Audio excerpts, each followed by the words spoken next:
Antonio Masitelli, buenas noches, ¿cómo estás? Buenas noches. Te agradezco mucho que hayas venido. Eres el representante de la ONU, de la Oficina del Combate contra las Drogas. De las Naciones Unidas contra la droga y el delito. Contra la droga y el delito, correcto. Eres italiano y eres doctor en Derecho. Exactamente, sí. Estudiaste en Bolonia. Y estudié en Bolonia, sí. Bueno, el tema que nos ocuparía y que nos ocupa sería el mando único en México. Pero antes de entrar al mando único en México, tú eres italiano y vienes de la región del sur de Italia, en particular de la región de Calabria. De Calabria, donde el Papa hizo una condena explícita de la mafia y de los mafiosos. Yo creo que es interesante la comparación. ¿Qué pasa con la mafia en esa región de Italia?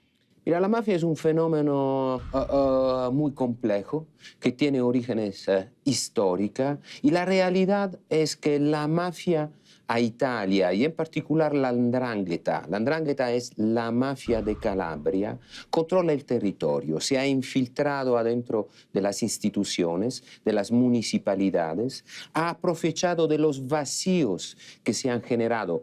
Yo vengo de una familia que tiene más de 400 años de historia en el territorio. Pero mi papá dijo, aquí no hay futuro, mejor que ustedes se vayan. Y como mi familia muchísimo, la mafia ha ocupado estos vacíos, algo que estaba pasando cuando yo llegué aquí en México, en Ciudad Juárez, en el norte del país, en donde los empresarios se mudaban a Estados Unidos. Y hoy en día sigue de alguna manera controlando el territorio. ¿Ahora es un territorio de qué dimensiones?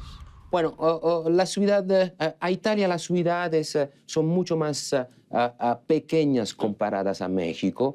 Reggio Calabria hace unos 150.000 habitantes y en Calabria hay 4 ciudades de más de 100.000 habitantes. ¿Y cómo te explicas o cómo se explica el hecho de que el Estado italiano, siendo un Estado fuerte del primer mundo, se supone, no ha podido someter a un fenómeno como la mafia? Hay muchas razones. Bueno, Italia en particular, el sur de Italia en particular, fue de alguna manera lejos de lo que ha sido el desarrollo industrial del norte de Italia y de Europa continental. O sea, Calabria da al Mediterráneo. Calabria es la punta extrema de la bota enfrente de Sicilia. Debe ser precioso.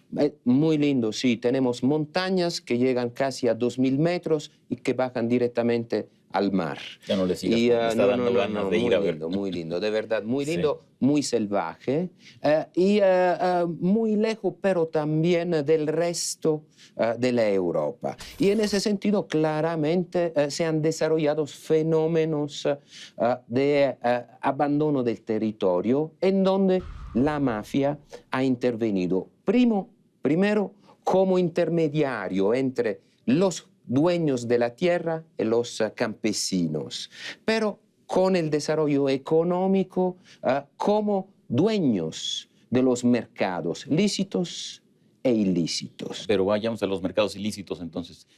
¿Cuál es el sustento económico de esa mafia ilícitamente? Mira, la mafia controlando el territorio controla todo.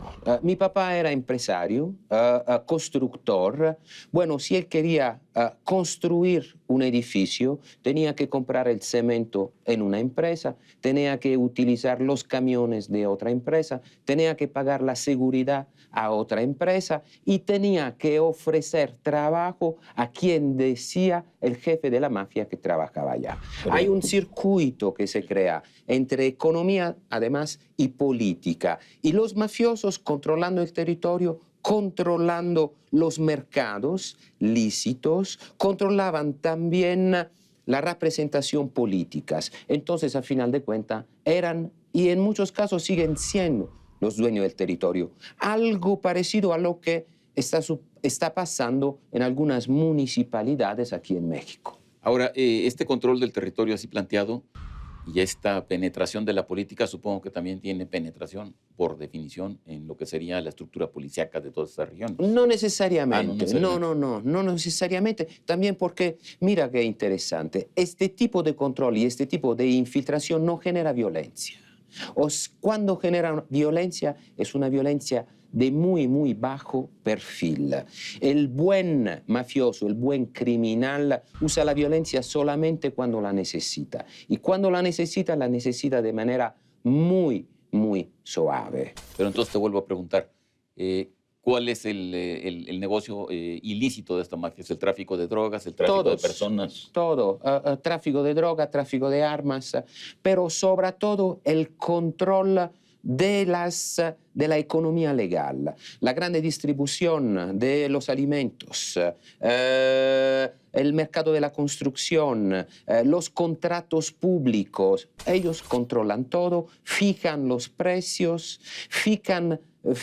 deciden quién trabaja y cobran lo que es el derecho de piso. Todos los que quieren trabajar en su territorio tienen que pagar en especie y también en efectivo. Ahora, tú tienes 7 años como representante de la ONU aquí en México y te tocó la etapa más violenta y virulenta de la violencia en este país y, bueno, el fortalecimiento de los cárteles de la droga particularmente. Debes de tener una comparación interesante que hacer entre el fenómeno mexicano y el fenómeno italiano, cuando menos de esa región. Absolutamente sí. Cuando yo llegué aquí, escuchando hablar del narco, pero al mismo tiempo del derecho de piso, de la extorsión, también en parte del secuestro, yo me he preguntado, ¿se trata de verdad de traficantes de drogas o estamos enfrente de otras organizaciones criminales? Mira, los traficantes de drogas profesionales tienen una manera de trabajar que es completamente diferente de las organizaciones territoriales predatorias, como las organizaciones mafiosas. Un traficante tiene que llevar un producto de un punto a otro. Y para llevar ese producto paga, corrompe. No le interesa controlar el territorio, le interesa controlar una línea. Una ruta. Que es una ruta. Y por esto, menos ruido se hace, mejor pagar. Bueno, en el caso de México, el ruido proviene de la disputa por el control de las rutas. Empezó así, y empezando así, los carteles empezaron a militarizar esta guerra. ¿Cómo? Llevando adentro pandillas, llevando adentro grupos armados como los Zetas, que pero no eran traficantes. Eran grupos militares o grupos entrenados en el uso de la violencia. Fue allá que se explotó la violencia en México, la llegada de estos nuevos actores. Ahora, este control del territorio y por ejemplo, derecho de piso que estás señalando, o el fenómeno de la expansión del secuestro, efectivamente está asociado con este perfil mucho más violento y mucho más depredador, exactamente. De estos grupos, clarísimamente en el caso de los Zetas, ¿no? Que sí, sería una antípoda de lo que pasaba, por ejemplo, con el cártel de Sinaloa, que es mucho más el perfil del tráfico de drogas. El cártel de Sinaloa, uno de los personajes que a mí me impactó más del cártel de Sinaloa era el pozolero de Tijuana. ¿Quién era el pozolero? Te acordarás. ¿Cómo no? Alguien que solucionaba los cuerpos de los enemigos matados en el ácido. ¿Por qué? Violencia de bajo perfil. No se quedaba rastro, no se veía. Era una violencia cínica dirigida a eliminar un obstáculo. Los Zetas, la familia, los caballeros templares y hoy en día muchos otros pequeños grupos, al contrario, actúan con una violencia evidente que quiere marcar el territorio, que quiere enviar un mensaje. Aquí mandamos nosotros. Son dos culturas diferentes que claramente entran en conflicto. Esto tiene implicaciones también y sobre todo desde el punto de vista de la respuesta por parte del Estado a estas amenazas diferentes. Vamos a ver, si lo planteamos así, entonces, bueno, la situación en México es muy complicada, no vale la pena que te lo explique, la conoces muy bien, pero no hemos llegado a este grado de interpenetración, hasta lo que se puede ver, como el que estás describiendo tú en la región de Calabria. Todavía no. Aunque aún ahí así, el nivel de hay violencia no señales. tiene nada que ver con el nivel de violencia que experimentamos en México. Absolutamente. Es un Es contraste mucho muy más interesante. alto aquí en México que a Italia. Aún así, las mafias a Italia son mucho más poderosas que muchos de los grupos territoriales mexicanos. Y justamente por esto México todavía está a tiempo a evitar que grupos criminales depredadores que ya actúan a nivel del territorio se vuelvan verdaderas mafias. Y cómo a través de una reconquista del territorio y cerrar los espacios a través del desarrollo de una cultura de la legalidad, el Estado de Derecho, el respeto de las reglas. Sí, eso está muy bien y se habla que así ocurriera, pero bueno, vayamos, nos come el tiempo, Antonio. Vayamos a un punto muy concreto. La policía italiana es una policía con prestigio. ¿Sí? Y es una policía única nacional, ¿correcto? Centralizada. No solo, pero mira, hablando a Italia hay diferentes cuerpos de policía. Tenemos carabineros, tenemos la policía judicial, tenemos la Guardia de Finanza. Pero en contra de la mafia que hizo el Estado, Falcone, Borsellino, puso estas tres fuerzas juntas. Eso es, creó un mando único en contra de la mafia. Un mando único en contra de la mafia. Prácticamente es un mando único. Obligó a las tres fuerzas de policías centrales a trabajar juntos con los fiscales para poder intercambiar experiencias, intercambiar informaciones y generar la masa crítica que puede llevar el mafioso enfrente de un juez con pruebas ciertas para sacar una sentencia de condenación. Ahora sí que se nos acaba el tiempo, pero nada más una precisión que me gustaría que hicieras. El poder de la mafia ha sido tan alto en Italia que han sido capaces de asesinar jueces y fiscales. ¿No es y, cierto? políticos, Y políticos. Claro. ¿Qué Generales. Claro que sí. ¿Cuáles políticos?